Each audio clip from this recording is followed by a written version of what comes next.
አብርሃም ይስሐቅን ይዞበት የሚሄድበት የነበረው ልብ እንደዚህ ይላል፣ ቢሞት እንኳን እንደሚያስነሳው አውቆ። ግን እዚህ ጋር ሲመጣ ሕዝቅያስ ጋር እኔ የአባትህ የዳዊት አምላክ ነኝ። ዳዊት ውድቀቱን በሉ ከፍታውን በሉት ኤቭሪቲንግ ከእግዚአብሔር ውጭ ያደረገ። ኢያሱ ፀሐይን ፖዝ ነው ያደረገው። ስለዚህ ታይም ነው ፖዝ ያደረገው። የዚህ ሰውዬ ግን ታይም አይደለም ፖዝ ያደረገው፣ ወደ ኋላ አጠንጥኖ መለሰለት። ያ ማለት ትላንትና ላይ ወደ ኋላ ተመለሰ ማለት ነው። ምን ያህል ቢወደው ነው? ለኢያሱ ፀሐይ ነው የቆመለት፣ ለዚህ ሰውዬ ግን ትላንትና ላይ መለሳቸው። አለ ኮቫራ ዲያና ማሱበ የምህረት አምላክ እንደዚህ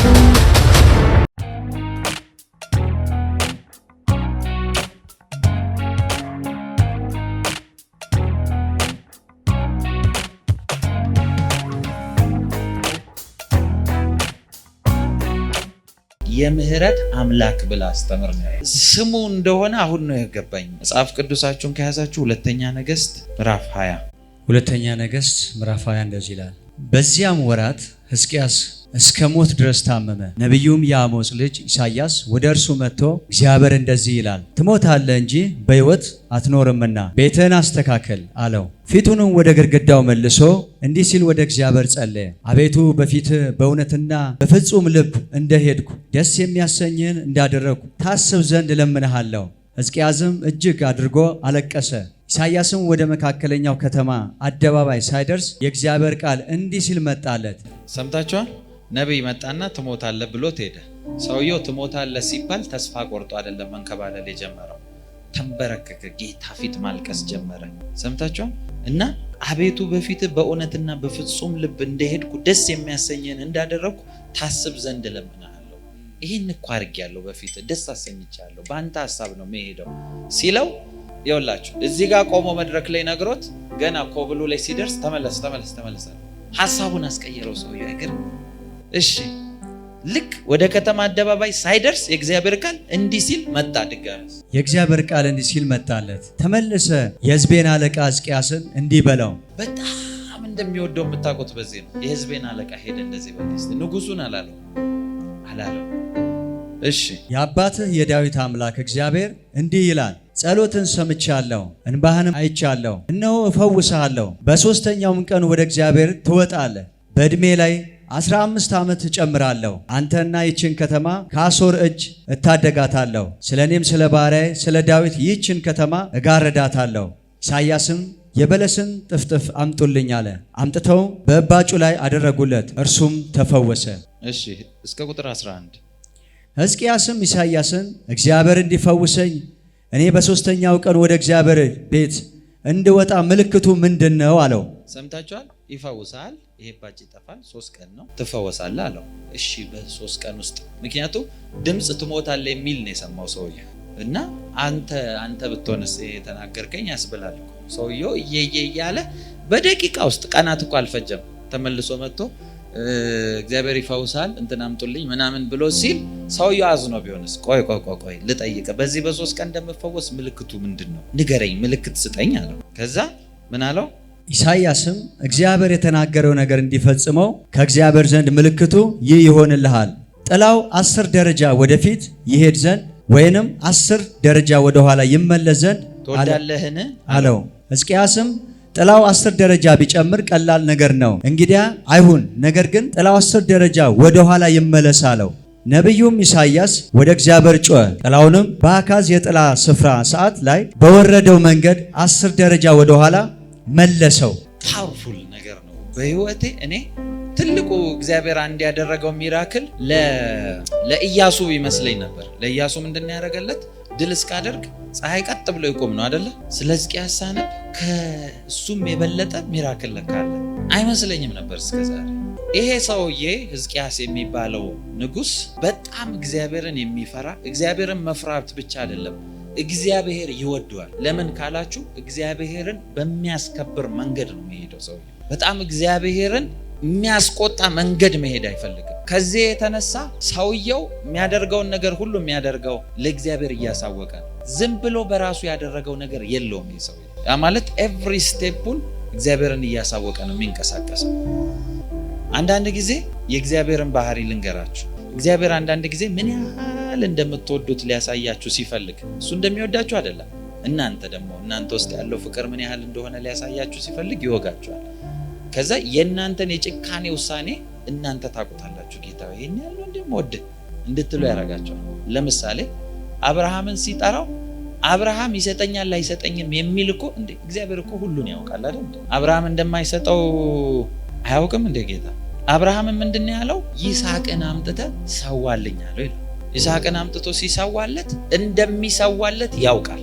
ይስሐቅን ወስዶ ሊሰጥ ሲል ለሳራ ላዋራት ቀጥ ብሎ ይዞ ሄደ። መስዋዕት ላረግ ነው አለ። እንኳን ለሳራ ለይስሐቅ ለሚሄደው አልነገረው።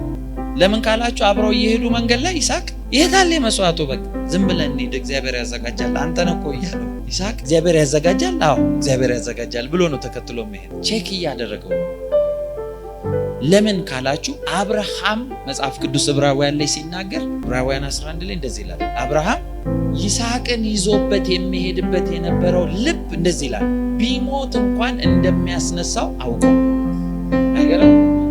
እየሄደ ያለው ይሙት ከሞተም ያስነስቶ ይሰጠኛል። ምን እያረገለት ነው? በሌላ ቋንቋ ውስጡ ያለውን ነገር እንዲያወጣ እያደረገው። ለዛ እኮ ነው ባለፈውም ብያቸዋለሁ፣ ለእስራኤላውያን ለእጆቻቸው ሰልፍን ሊያስተምር ሲፈልግ ጠላት ያስነሳባቸዋል ይላል። ለምን? ሊጥ ይዘው ስለወጡ የሚያውቁት ነገር የለም። ጭቃ ማቡካት፣ ጡብ መጠፍጠፍ፣ ከዛ ደግሞ ሊጥ አላቸው፣ ሽንኩርት፣ ይህን ነው የሚያውቁት። 400 ምናምን ዓመት ዘመናቸው በዚህ ነው ያለው።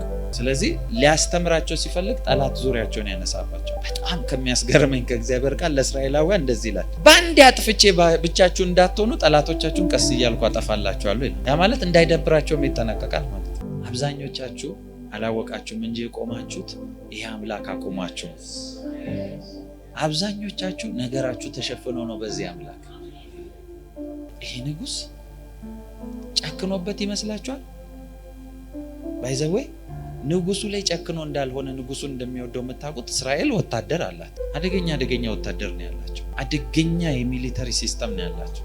እስራኤል እስከ ዛሬ ድረስ አደገኛ ቴክኖሎጂ ነው ያላቸው። የመጨረሻ ጂኔስ ናቸው። ሕዝቅያስም በጣም ብዙ ሚሊተሪ ያሉ ወታደሮች አሉ። ድንገት ግን አንድ ንጉስ በቁጣ መጥቶ ይላል። ይሄ ሰናክሬም የሚባል ሰው የአሶር የሚለው አሶር ማለት በእኛ አሁን ሶሪያ የምንለው የሶሪያ ንጉስ መጥቶ ከበባቸው። እስቲ ዛሬ እግዚአብሔር እንኳን ካስጣላችሁ እያለ ማለት ነው። ሲከባቸው ምን እንዳለ ታውቃላችሁ? ሕዝቅያስ ምንም አይደለም ያደረገው። ድሉም አቅሙም ጉልበቱም ብርታቱም ሁሉ ጌታው ስለሆነ ተንበረከከና ስለ ሰናክሬም ነገረው። ምን ያህል እንደሚጠነቀቅለት እንደሚወደው የምታውቁት ሰው በተኛበት ከተማውን ሁሉ ከበው የሶሪያ ወታደሮች ሁሉ ይሄ አሶር ንጉስ የተባለው ሰናክሬም ባለበት ሙሉ ከበዋቸው እያሉ የነሱ ወታደሮች ሄደው እንዲዋጉ አልፈለገም እግዚአብሔር። ስለዚህ ሌሊት ላይ ሌሊት መልአክ መጥቶ 185,000 በአንድ ናይት ጨርሷቸው ሄደ መልአኩ። እንዲህ የሚመልስለትን ሰውዬ ነው የሚጠላው ብላችሁ ታስባላችሁ? ስለ ባይብላችሁ ስታነቡ ወይም ደግሞ እግዚአብሔር መልእክት ሲናገራችሁ እንዲሆናል ምናምን የሚለውን ብቻ ሳይሆን በተለይ አንዳንድ ቮይስ ስትሮንግ ሆኖ ይመጣል። ምን አይነት ስትሮንግ ሆኖ ይመጣል? ልክ እኔ እግዚአብሔር እንዲህ ነኝ ብሎ ሲናገር እግዚአብሔር ለምሳሌ እኔ ኤልሻዳይ ነኝ፣ እኔ ያህዌ እንደዚህ ነኝ እያለ ሲናገር እግዚአብሔር የተናገረውን አምላክ ስሙት በደንብ። እግዚአብሔር ብዙ አይነት ነው እያልኳችሁ አይደለም፣ ግን የእግዚአብሔር ማኒፌስቴሽን በሰው ህይወት ውስጥ ሁሉ ይለያያል። ለምሳሌ እዚህ ጋር ሲመጣ ሕዝቅያስ ጋር ምንድነው ያለው? እንደ ሌሎቹ እንደ አባቶቻችሁ እንደ አብርሃም ምናምን ብሎ እንደሚናገረው አልመጣም። ሲመጣ የአባትህ የዳዊት አምላክ እኔ አለ፣ ስለ ዳዊትም ስለ እኔም ስም ብዬ ይህን አደርግልሃለሁ። ስለዚህ የሕዝቅያስ ኢንካውንተር ከሌሎቹ ሁሉ የተለየ መንገድ ነው ማለት ነው። ከኔ ጋር ናችሁ? ከሌሎቹ ሁሉ የተለየ የሕዝቅያስ ኳሊቲ ከሌሎቹ ሁሉ የተለየ። ሌሎች ነገስታቶች ከመጡበት ሁሉ በላይ ይሄ ንጉስ የምህረትን አምላክ ኢንካውንተር አድርጓል፣ ያውቀዋል። በምህረት እንደቆመ ያውቀዋል። ስለዚህ የማ ዲሴንደንት ሆኖ ካላችሁ ወይም ደግሞ የማን አምላክ ኢንካውንተር አድርጎት ካላችሁ ኢንካውንተር ያደረገው የዳዊት አምላክ ስለሆነ፣ ስለዚህ ሲመጣ ምን ብሎት ነው የሚያወራው? የአባቴ የዳዊት አምላክ እኔ እያለ ያወራል። ለምን ዳዊት ብሎ ተናገረው? እግዚአብሔር እንደዚህ ብሏል። መጽሐፍ ቅዱስ ላይ ሲናገር የእግዚአብሔር ቃል ሙሴን ሲልክ የማይቀየር የዘላለም ኪዳኔ ይሄ ነው፣ ስሜ ይሄ ነው አለ። ምን አይነት ስም ሲባል እኔ ስሜ የአብርሃም የያዕቆብ የይስሐቅ አምላክ ነኝ አለ። የአብርሃም የይስሐቅ የያዕቆብ አምላክ ነኝ አለ። ስሜ ይሄ ነው ብሎ መርጧል ስሙ። ያ ማለት በዛን ጊዜ በእነዚህ ስሞች ለምን ይጠራል ካላችሁ እነዚህ ስሞች የሚያመላክቱት ሰዎቹን ብቻ ሳይሆን እግዚአብሔር የተገለጠላቸውንም መንገድ። ስለዚህ እኔ የእንትና አምላክ ነኝ ሲል የአብርሃም አምላክ ነኝ ሲል ምን እያላችሁ ነው? ኤልሻዳይ የሚለው ስም ለአብርሃም ብቻ ነው መጀመሪያ የተገለጠ። ስለዚህ እኔ አብርሃም አምላክ ነኝ ሲል ሁሉን ቻይ አምላክ ነኝ፣ በተዘጋ ምዕራፍ ውስጥ ባለቀ ነገር ውስጥ የምገለጥ አምላክ ነኝ እያለ ነው። የይስሐቅ አምላክ ነኝ ብሎ ሲናገር ጥቂት አድርገ ብዙ መልቲፕላይ ማደርግ አምላክ ነኝ እያለ ነው። አንዱ ከብዙ አንዱ ይስሐቅም ብዙ ነው። ይስሐቅም ይላል በድርቅ ዘመን አይደል ዘርን ዘራ፣ በዚያው ዓመት 100 እጥፍ አጨደ፣ እጅግ እስኪበልጥ ድረስ እየጨመረ ይሄድ ነበረ። በዛው ዓመት ነው 100 እጥፍ አጨደ የሚለው። የፍልስጤም ሰዎች ቀኑበት ይላል። ለዓመታት የከመሩትን በወራት ውስጥ እግዚአብሔር ሰጥቶት ያስደነግጣል፣ ከተማ ያስደነግጣል። የይስሐቅ አምላክ ማለት እሱ ነው። እየገፉ አያጋፋህም። የይስሐቅ አምላክ ማለት በረከትን ውስጥ ያደረገ አምላክ ማለት ነው። ስለዚህ ዝም ብለህ እየሄድክ እዚህም ትሞክራለህ ይሆንልሃል፣ እዚህም ትሞክራለህ ይሆንልሃል፣ እዚህም ጋር ትሞክራለህ ያበዛሃል። ስለዚህ እየሞከርክ የምታልፈው ለሌላ እንጀራ እየሆነ ይሄዳል። የያዕቆብ አምላክ ነኝ ብሎ ሲያወራ የያዕቆብ በረከት አንዱ የጄኔሬሽን በረከት ነው። ጄኔሬሽናል ከርስ እንዳለ ሁሉ ጄኔሬሽናል ብለሲንግ አለ። ጌታ ኢየሱስ እና በያዕቆብ መካከል ኦልሞስት የ4000 ምናምን አካባቢ ዓመት እንደዛ አካባቢ ይባላል። ዲፍረንስ አለ በእነሱ መሃል። የጄኔሬሽን በረከት እንዳለበት ያዕቆብ የምታውቁት ጌታ ኢየሱስ በቀትር ውሃ ወደምትቀዳዋ ሴት ሄደ ይላል። ውሃ ጠጭኝ አላት አለ። ከዛ እንዴ መቅጃ ሳትይዝ ነው እንዴ መጣው ካለችው በኋላ ውሃ ጠጭኝ የሚልሽ ማን እንደሆነ ብታውቂ ካላት በኋላ እንደዚህ አለችው፣ አንተ አባታችን ያዕቆብ ከሰጠን ከዚህ ምንጭ ይበልጣልህ አለችው። 4000 ምናምን ዓመት የማይደርቅ ምንጭ ምን አይነት በረከት! የጄኔሬሽን ብሌሲንግ ማለት ነው። ስለዚህ ራሱን ሲገልጥ እኔ የአብርሃም የይስሐቅ የያዕቆብ ሲል ኢንካውንተሩን ነው የሚያወራው። የያዕቆብ አምላክ ባይዘወይ ማኒፑሌሽን የሚወድ አምላክ። ማኒፑሌሽን የሚል ማለት የማይገባም በረከት የሚሰጥህ በኩር ሌላ እያለ የበኩርና በረከት የሚሰጥህ እሱ ብቻ አይደለም። መንገድ ቢዘጉብህ አንተ እንድትጠፋ ህግ በአንተ ተንተርሰው ቢያወጡ ከህግ በላይ ሌላ ህግ የሚያወጣ አምላክ ማለት ነው። ለምን ካላችሁ ላባ አየና በጎቹ እየበዙ ሲሄዱ አልሰጥም አለ። ከዛ በዛ ኪንግደም በዛ ሀገር በዛ አካባቢ የሌሉ አይነት የበግ ታይፕ እንደዚህ ከወለዱ ያ ማለት በአጭር አማርኛ አልሰጥህም። የያዕቆብ አምላክ ደግሞ የትም ግባ ያሉትን እንዲሰጡ አደርጋለሁ የሚል አምላክ። ስለዚህ መልአክ መጣና አወራው። ችግር የለም እሱ ያለህን የሚወለድበት መንገድ አለ። እንስሳም ኢማጂን እንዲያደርጉ ማድረግ ትችላለህ። ምን አይነት ያለ እንደዚህ እሱ እንዳለ አይነት በትር አዘጋጅና ውሃ ወደሚጠጡበት ክተታል። በጎቹ እሱን እያዩ ሲጠጡ እሱን ይጎመጃሉ፣ ኢማጂን ያደርጋሉ። ስለዚህ እሱን ይወልዳሉ። የያዕቆብ አምላክ ማለት ያየውን የሚፈጠር አምላክ ማለት ነው። እስቲ አሜን በሉ። ግን እዚህ ጋር ሲመጣ ሕዝቅያስ ጋር እኔ የአባትህ የዳዊት አምላክ ነኝ አለ። ዳዊትን በወደደበት ልክ ነው እሱ ጋር የመጣው ማለት ነው። ስለዚህ ዳዊት ጋር አይቶ የወደደው ኳሊቲ እዚህ ሰውየም ጋር አለ። ስለዚህ ያ ኳሊቲ ምንድነው? ዳዊት ውድቀቱን በሉት ከፍታውን በሉት ኤቭሪቲንግ ከእግዚአብሔር ውጭ ያደርግ። ዳዊት ድሉ ያለው ሰራዊቱን ስለላካ አይደለም፣ እግዚአብሔር አብሮት ስላለ ነው። እያንዳንዱ ነገር ላይ እንደዚህ ይላል፣ ልውጣ ትወጣለህ ይላል። ውጣ ሲለው ይወጣል፣ ተመለስ ሲለው ይመለሳል። አንድ ቀን በራሱ በወታደር አቅም ያለው መስሎት ዳዊት ወታደሮቹን ማስቆጠር ጀመረ። የዛ ሰዓት አለቁ ብዙ ወታደር። ምንድነው በሰራዊት ትታመናለህ? እኔ እኮ ነኝ ያቆምኩ ያለውታ። ወዲያው ዳዊት ይው ባለፈው ብያቸዋለሁ፣ የሰው ባል አስገድሎ የሰው ሚስት ነጥቆ ያገባ ሰው ነብይ ተላከበትና እግዚአብሔር እኮ ጨዋ ነው ታውቃላችሁ። ሲያወራችሁ እንዲገባችሁ ፍርዱን በእናንተ አድርጎ ነው፣ እሱ አይደለም የሚፈርድባችሁ። ሮሜ ምዕራፍ 2 ላይ ስታነቡ አንተ በመረጥከው ነገር ነው የሚለው።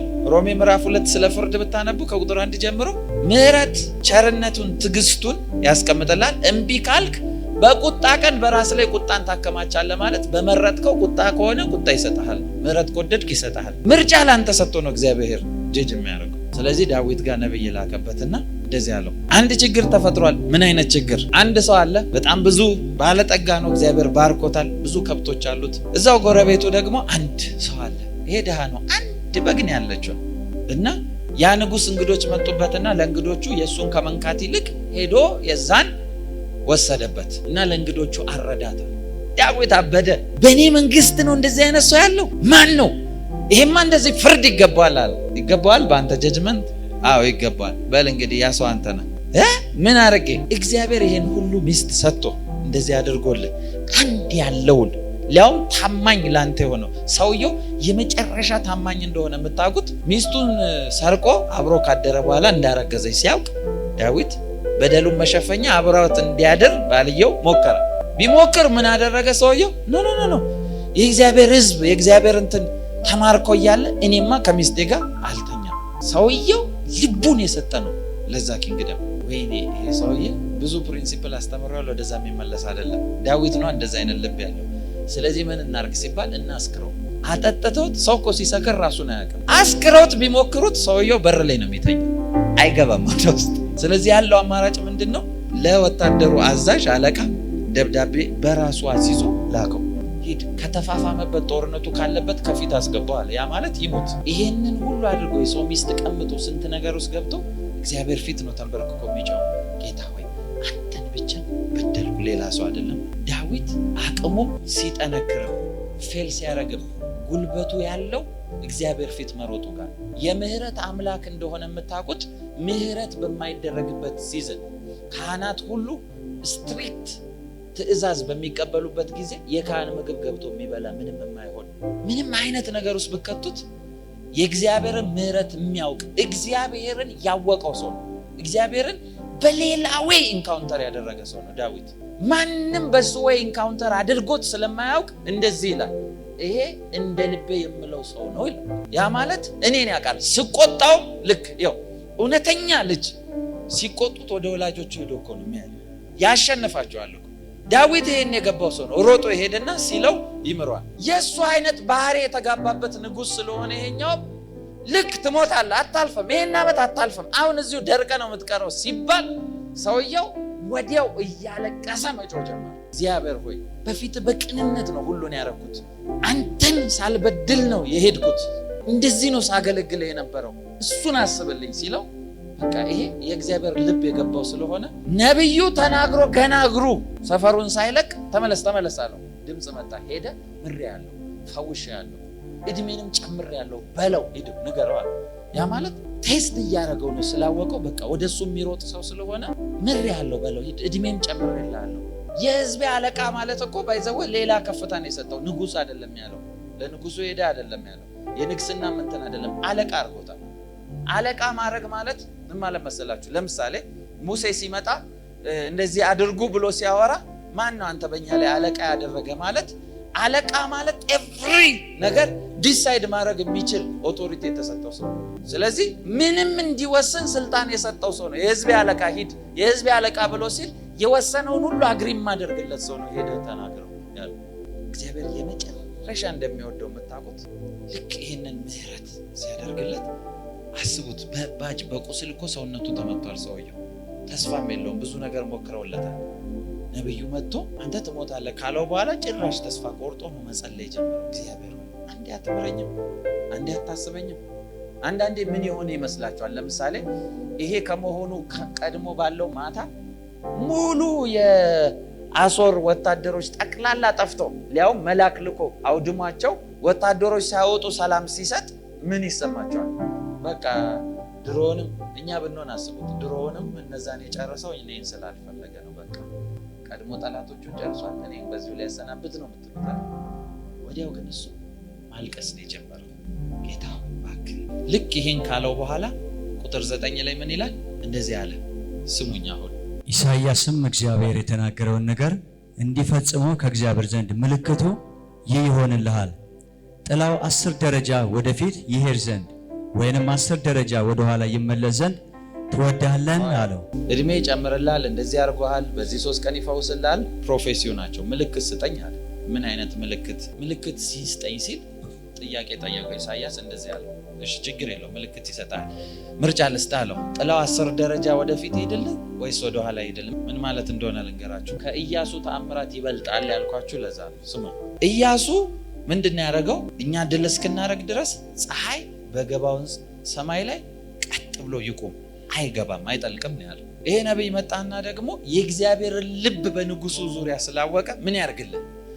10 ደረጃ ወደፊት ጥላው ይሆንልህ 10 ደረጃ ወይስ ወደ ኋላ ይሆንልህ አለው። ከዛ እንደዚህ ያለ ንጉሱ 10 ደረጃ ወደፊትማ የተለመደ ነገር ነው። ጭራሽ ኢምፖሲብል የሚባለው ነገር 10 ደረጃ ወደ ኋላ ከመጣ ነው እሱ ይደረግልኝ አለ። ምን እያለ ነው ልንገራችሁ። ለምሳሌ መጽሐፍ ቅዱስ ላይ ሰዓትን በክፍል ይከፋፍላል። ሰዓትን በክፍል ማለት ለምሳሌ ጌታ ኢየሱስ በሌሊቱ በአራተኛው ክፍል መጣ ይላል አይደለ? በአራተኛው ክፍል የሚባለው ከ9 እስከ 12 ያለችው ታይም ናት። ልክ አሁን ከ3 እስከ 6 ከ6 እስከ 9 ከ9 እስከ 12 እንደምትሉት አራተኛው ክፍል የሚባለው ከ9 እስከ 12 በዛ ነው የሚከፋፍሉት። ሰዓት የሚቆጠርበት ጊዜ ስለሌለ ሰዓትን በዛ ጊዜ ስላልነበረ በታይም የሚቆጠርበት በእንደዚህ አይነት ሜትር ነው የሚቆጥሩት። በዚህም ንጉስ ጊዜ ሰዓት ስላልነበረ ሰዓት የሚቆጥሩት የነበረው ክብ ነገር ይሰራል። ክብ ነገር አለ። ክብ ነገር ይደረግና ክቡ መሃል ሴንተር ላይ ከፋፍለውት ልክ አሁን ሰዓትኛ ቆጣሪ የሚሽከረከር እንዳለ የለ መሃል ላይ ከፋፍለዋቸው አንድ እንጨት ያቆማሉ። መሃል ላይ እንጨት ይቆማል።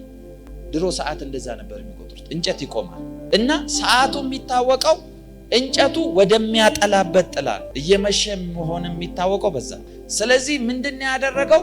ሰዓት ወደሚቆጠርበት ቦታ ወደዛ ጋር ሄደና እንደዚህ ነው ያለው 10 ደረጃ ወደፊት ይሻላል ወደ ኋላ ሲለው፣ ወደፊትማ ሰዓት እየቆጠረ ነው ወደ ኋላ ሲመለስ ነው ያላየሁት አለ። ስለዚህ 10 ደረጃ ወደ ኋላ ሲባል አንዳንድ እንደውም የባይብል ስኮላሮች ምንድነው የሚሉት? ወደ ኋላ ይመለስ ያለውን አደረገለት የሚለው ቃል መለሰለት አይደለ? ወደ ኋላ ይመለስ አለ አደረገለት። ወደ ኋላ ይመለስ ያለው ሲቆጠር ኦልሞስት 23 ሰዓት አካባቢ ነው ወደ ኋላ ሪቨርስ ያደረገው ጌታ ኢያሱ። ፀሐይን ፖዝ ነው ያደረገው። ስለዚህ ታይም ነው ፖዝ ያደረገው። የዚህ ሰውዬ ግን ታይም አይደለም ፖዝ ያደረገው፣ ወደ ኋላ አጠንጥኖ መለሰለት። ያ ማለት ትላንትና ላይ ወደ ኋላ ተመለሰ ማለት ነው። እስቲ አሜን በሉ። ምን ያህል ቢወደው ነው